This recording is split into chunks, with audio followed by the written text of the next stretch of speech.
good afternoon দেখিছে পাছফালে আহি লৈছোঁ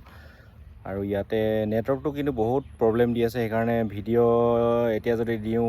3-4 ঘণ্টামান লাগি যায় আপলোড হ'বলৈ আমাৰ এইফালে নাহৰকটীয়াৰ ফালে বহুত নেটৱৰ্কৰ প্ৰব্লেম গতিকে ইমান ৰাতিপুৱা দিয়া ভিডিঅ'টো কেতিয়াবা দুপৰীয়া আপলোড হৈ যায় এনেকুৱা ধৰণৰ হৈ যায় আপলোড কৰি থৈ দিওঁ গতিকে কেতিয়াবা গুড মৰ্ণিংটো আপোনালোকে ভিডিঅ' গুড ইভিনিঙত চাবলৈ পায় তো বাদ দিয়ক বাৰু এইবিলাক উপায় নাই আৰু নেটৱৰ্কটো বহুত প্ৰব্লেম দিছে তো ভাইটি এজনে কমেণ্টটো দেখিছে যে অইলৰ ৰিগত কাম কৰিবৰ কাৰণে কিবা ITI চাৰ্টিফিকেট লাগে নেকি বুলি এনেকৈ ধৰণে কমেণ্ট কৰিছে হয় আজিকালি ITI চাৰ্টিফিকেটখন বহুতখিনি প্ৰয়োজন হৈ পৰিছে বহুতে প্ৰয়োজন অইলৰ ৰিগত বুলি নহয় প্ৰাইভেট ৰিগবিলাকতো ITI চাৰ্টিফিকেটখন বিচাৰে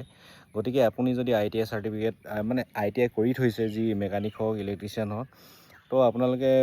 বহুতখিনি সুবিধা হয় ITI কৰি থৈ দিলে কিন্তু আজিকালি গম পাইছে ইমান পঢ়া শুনা ল'ৰা ছোৱালীবিলাক হৈছে সেইকাৰণে নন ITI বিলাক মানে অকণমান গুৰুত্বটো কম দিয়ে হ'লেও আপোনালোকে এপ্লাই কৰিব নোৱাৰোঁ বুলি ভাবি নল'ব প্ৰাইভেট ৰিগবিলাকত এপ্লাই কৰিব পাৰিব আৰু অইলৰ ৰিগবিলাকত এপ্লাই কৰিবলৈ সেই ITI চাৰ্টিফিকেটখন বিচাৰে তো আপুনি যদি ITI কৰিছে খুব ভাল কথা যদি নাই কৰা কৰি ল'বলৈ পাৰে তো ITI চাৰ্টিফিকেটখন বিচাৰে তো বুজি পালে কথাটো যদি ভিডিঅ'টো চাই ভাল লাগিলে লাইক আৰু কমেণ্টবিলাক কৰি যাব এনেধৰণে কমেণ্টবিলাকৰ ৰিপ্লাই দিবলৈ চেষ্টা কৰিম জয় অসম লগ পাম অন্য এটা ভিডিঅ'ত